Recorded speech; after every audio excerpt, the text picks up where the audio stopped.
decades have now passed since one of the worst atrocities of Second World War, the Nanjing Massacre, also known as the Rape of Nanjing. In Canada, just as in other parts around the world, remembrance events have taken place, while in the U.S., a Chinese woman has translated the personal memories of a father who wrote about the death in Nanjing of one of his brothers. Welcome to this edition of The Point, in which we'll be casting our minds back to one of the darkest episodes in human history. I'm Li Xin.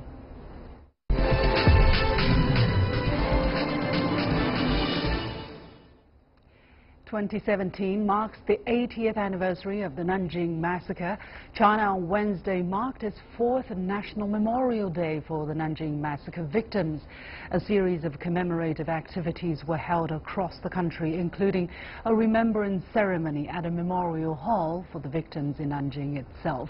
Chinese President Xi Jinping attended the event, the second time he has done so since China's top legislature designated December the 13th as the National Memorial Day in 2014.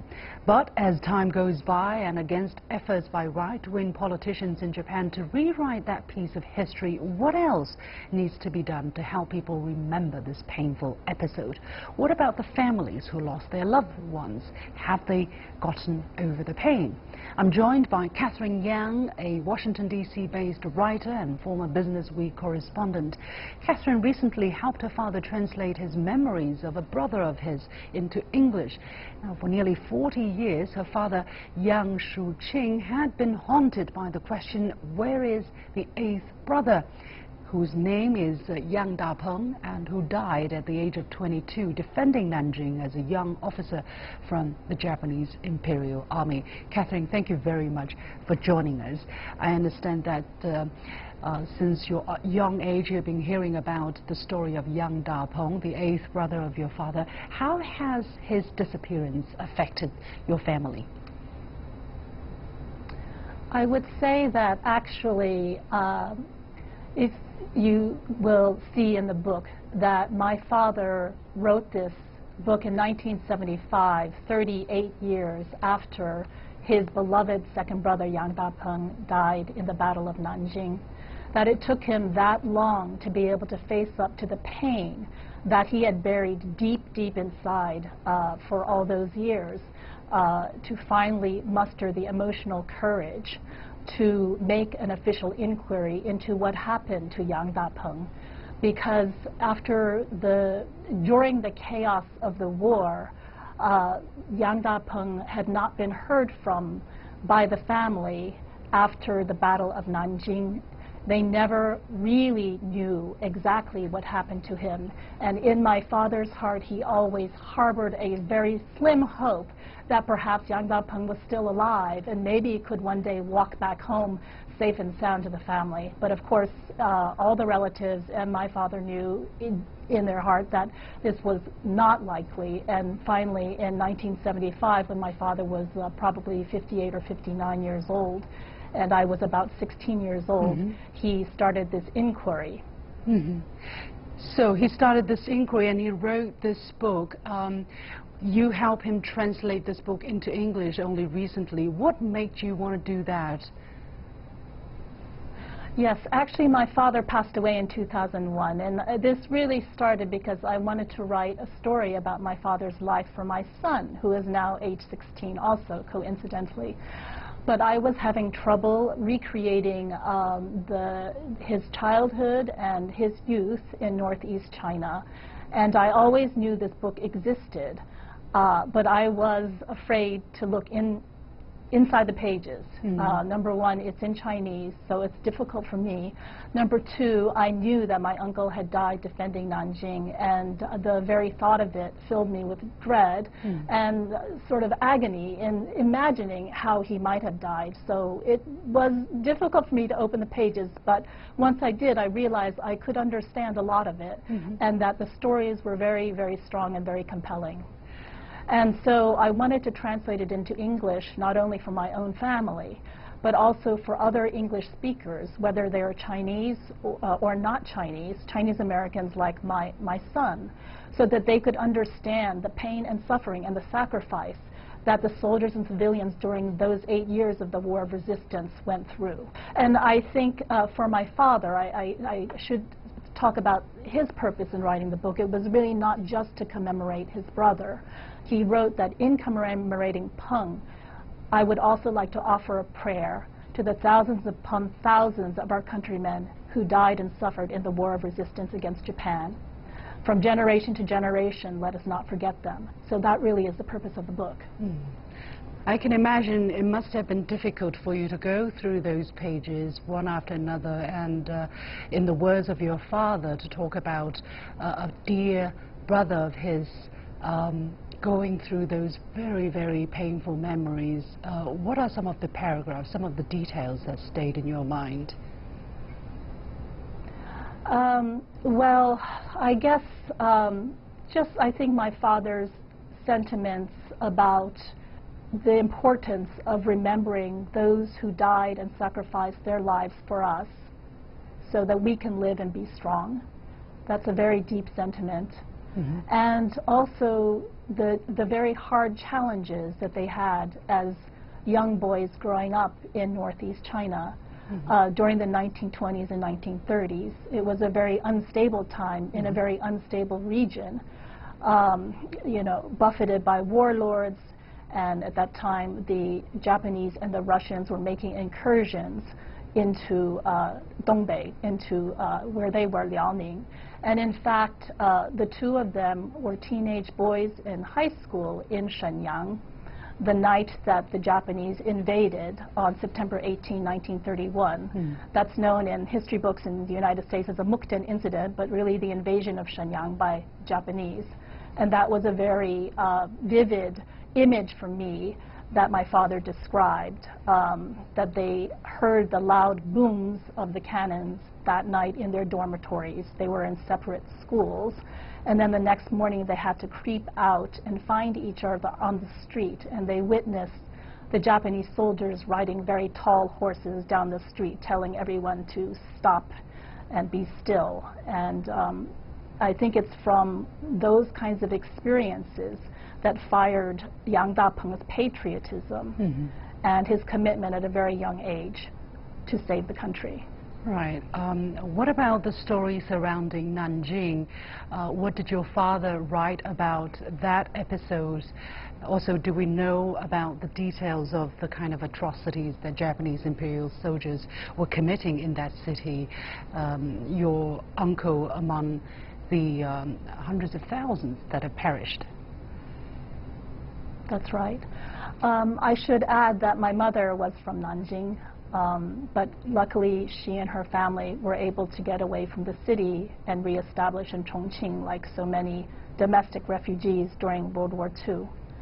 I would say that through the inquiry that my father made to answer the question that starts the book, where is eighth brother, he did find out, finally, from eyewitnesses, that my uncle died defending one of the major city gates in one of the most bitter battles of the Battle of Nanjing, and he died on December 12, 1937, the day Nanjing fell. So he fought to the bitter end until that gate was destroyed. So the Nanjing Massacre started after that, after the defeat, after the walls were battered down. The story does not go into that because it really is a story of Yang Dapeng, which unfortunately ended on December 12th. I see. But while doing research work or trying to translate your father's book into English, did you ask this question, you know, this was an individual's account of one family's tragedy as a result of the Japanese invasion. Did you ask the question exactly how big was the scale of the tragedy? Because there are a lot of controversy surrounding whether that happened or the actual size of it. You know, some politicians, some people in Japan, for instance, are saying it happened, the massacre, but it was not so bad, not so many people as China claimed, 300,000. So did you ask these kind of questions, and did you do any research on that? I have not done a tremendous amount of research on that, although perhaps that is a next step. But I would just say that, numbers aside, the world should recognize that this event is fact. It really did happen. It was an atrocity. It was a crime against humanity. You can quibble about the numbers, but it is a tragedy on a large scale. Mm-hmm. You also you studied in the United States, and you graduated from Yale University with a Bachelor of Arts in History. What was your experience learning about these episodes of history in Asia while in the United States? Do you feel there is a gap of understanding among the Chinese people towards that piece of history and what is being taught, what is being known in the West about that piece of history? I think that perhaps this subject is of interest to probably more of a minority of people in the West, of course. And of those who study Chinese history, there are some who study this era, which is very good. I'm afraid that a lot of Western observers may view the history of the Nanjing Massacre through a more cynical lens of politics, to the extent that the history of the Nanjing Massacre is not settled between China and Japan. And that kind of controversy is always very attractive for observers to study. But I would just like to say that despite all the politics around it, that we should recognize that human lives were lost in unspeakable ways, and that we should not lose sight of that, and we should keep their memory alive for future generations as a lesson. For you as one, do you think you have gotten over the pain of that, of what happened to your uncle 80 years ago? I think it's hard to know about oneself. Sometimes you surprise yourself. Both my parents grew up during World War II in China, and it was their formative experience. My father in particular had a very painful upbringing and probably lost most of his closest relatives during that war in one way or another, and he came to the United States basically alone. Except, of course, he was engaged to my mother, so he had that, which was lucky. So I think growing up knowing about World War II and how much suffering there was among the Chinese people probably has affected the way I look at things. So it is hard to say how I am processing that pain, but I am glad I was able to go through it and to make this translation. Mm-hmm. Finally, has your book been published yet? And what do you want to contribute with this book appearing in the US market and possibly elsewhere in the world? I have released this book in English in the United States. Its original in Chinese was really published for friends and family, so it has not been republished for the public in China in Chinese. A few people are asking me about that, and perhaps that's something I will pursue. But I just hope by telling the story of one soldier and one family, people can understand more about the sacrifices that China, so many Chinese made during that era to save their country, and their contribution really to the victory in the end of the Allies in World War II. Thank you very much, Catherine Young, writer and former Business Week correspondent, for joining us and sharing with us your personal stories. And you have been watching The Point with me, Liu Xin. We'll be back right after this short break. Around 1,500 Canadians marked the 80th anniversary of the Nanjing Massacre at a gathering in Toronto on Saturday. Leading the call for measures to prevent so atrocious a human tragedy from happening ever again was Ontario Provincial Parliament member Sue Wong, who had proposed last month the motion to designate December 13th as Nanjing Massacre Commemorative Day in that province.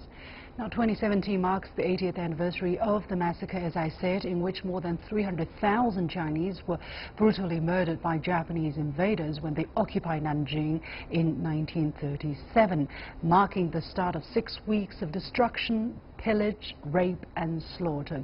There are now only about 100 living survivors of that atrocity.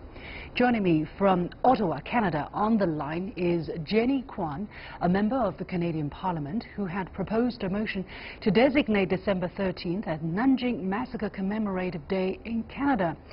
Jenny Kwan, thank you very much for joining us. First of all, tell us the details about your motion, exactly what you are proposing and on what scale.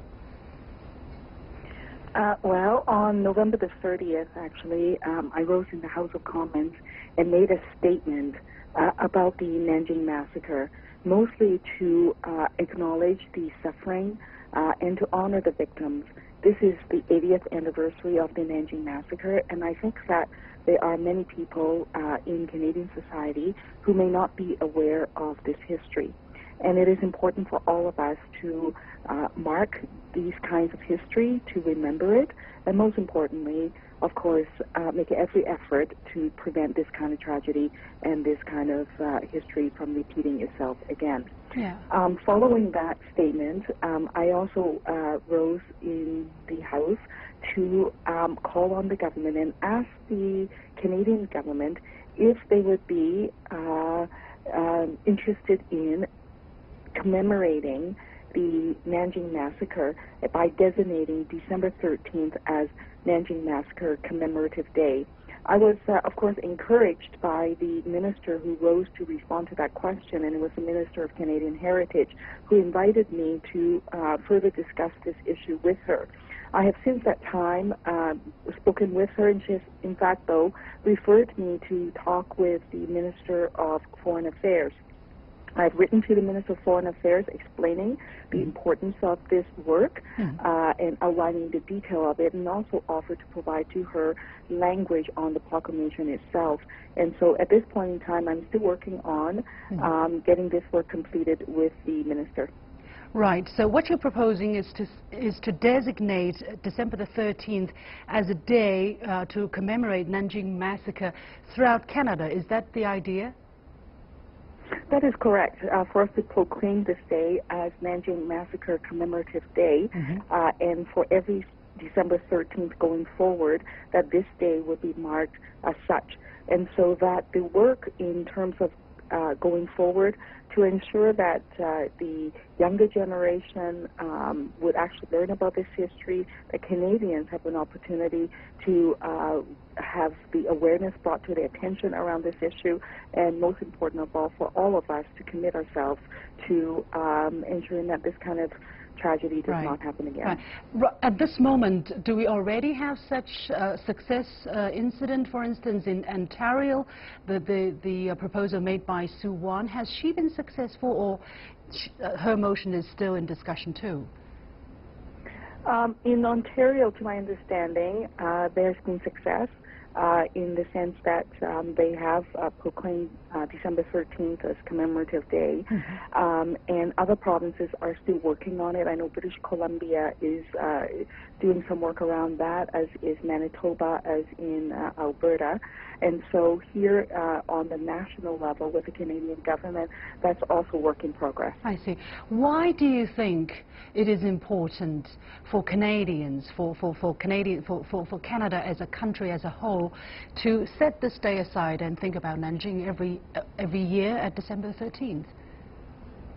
Well, you know, Canada is a country that has a long tradition of really acknowledging and advocating for peace, acknowledging atrocities of the past.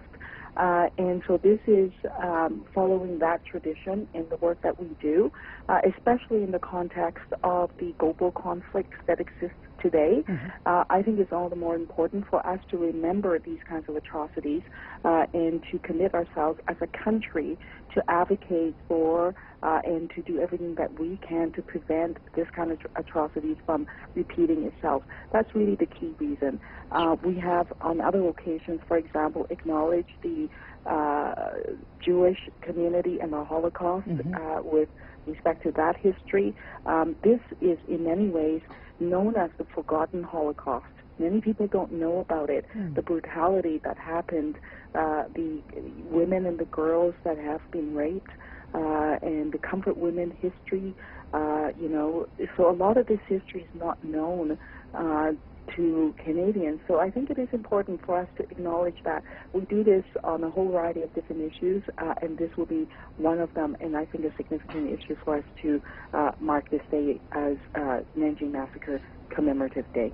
Right. Now, Provincial Parliament member Raymond Cho said that the story of the Nanjing Massacre hasn't been told to the young generation, and it's very dangerous, and arguing that we all need to work very hard so there is never again another Holocaust or massacre on this planet. So concerning the younger generation, I understand you say that people are not being told enough of what happened. Do you think any specific ideas what this, by designating this National Memorial Day, would do to help the young generation know this piece of history any better, and what has been the reaction so far from young people towards your motion? Well, I think that for the younger generation, there's a lot of history that they don't know about, and it's incumbent on us to take every effort to ensure that this history is known, and other history of different atrocities is also known to the broader community as well. Where we go forward is really important for us to remember where we were in the past, and that is in that spirit why this commemorative day, I think, is so important. In terms of work in ensuring that younger generation also know about this and learn about this, there has been some effort by different organizations. For example, when I was at the provincial level as a provincial minister at that time, our provincial government worked with BC Alpha to develop resource material around this history. And that resource material has since been shared across the country, and other parts of the provinces have taken that resource material and further developed additional content around this. And so effort is being made, but even so, more work still needs to be done. And we need to continue this effort, and most important of all, to have the younger generation to learn about this and to commit ourselves as Canadians that we will do everything that we can to prevent such atrocities from taking place. Right. Well, you told the official news agency of China, Xinhua News Agency, that you will be tabling your motion in the House of Commons, adding that it will be difficult to have the motion passed. Some argue that the adoption of the bill could be divisive for Ontario's, for Ottawa's Japanese and Chinese communities. How do you feel the government attitude towards this? Do you think there's a high chance that this could be passed, and what kind of impact will it have on the different local communities? Well, in terms of a motion or a bill, I do not believe that we will actually get this passed this year. The reason why I say that is that logistically, the House of Commons will be ending its session this coming week. And so I don't think we'll have time to actually get through that process. But even so, though, it does not mean to say that the government cannot make a proclamation declaring that December 13th as Nanjing Massacre Commemorative Day. That can still be done, and I'm still hopeful that that would be done. I'm going to go and talk to the minister some more about this, and hopefully this work will get completed. But in terms of reaction, I can tell you that since I made a statement in November 30th and called on the government to make this declaration, I have received tremendous support from the broader community, both, in Western Canada and in Eastern Canada. I'm well over 200 organizations who have expressed their support for the this action for the government to declare December 13th as Nanjing Massacre Commemorative Day, and that's in the mere mere days of receiving that volume of support. And so I am hopeful that the government will take action, but it remains to be seen whether or not they will actually do that. Have expressed concerns. To say that would this be a divisive thing between Canada and China and Japan and so on? Right. My view is this: history is history, and we need to honor that history. We need to acknowledge that history, And when atrocity takes place, by denying that history, all that we're going to do is going to further inflict harm and pain for the victims who have suffered through the atrocities. It is only by acknowledging this history, by moving forward in committing ourselves to never repeat this kind of atrocities again, and we actually go through a good process of healing. And I think it's really important that we do that. That's a process of reconciliation. In Canada, we have our own dark chapters as well of discrimination, of hate, particularly perpetrated against the Indigenous community. We're now going through a very intense process of reconciliation, acknowledging that dark chapter in Canadian history. So this is really in that spirit, right? We need to acknowledge history of the past, and then so that we can move forward. Right. Thank you very much, Jenny Kwan, a member of the Canadian Parliament, who had proposed a motion to designate December 13th as Nanjing Massacre Commemorative Day in Canada. And here is my last point. It might seem to some that a lot of water has flown under the bridge since the Nanjing Massacre, and that time is a great healer. But even 8 decades later, the brutal scale of the atrocity is hard to comprehend. But it is still a dark warning to mankind of how low people can sink in their treatment of fellow human beings. Just as with other atrocities such as the Nazi Holocaust or the mass killings in Rwanda or in Cambodia, these are all lessons from history that we would do well to remember, not least to ensure that such terrible happenings never occur again. The Nanjing Massacre is just as relevant to people in the West as it is to people in China. It is a salutary lesson that no one should ever be allowed to forget if we truly want such events never to be repeated. That's all for this edition of The Point. Download the application called CGTN Live to watch our show on your mobile devices, or go to YouTube and look for CGTN The Point. Thanks for watching. You've got The Point.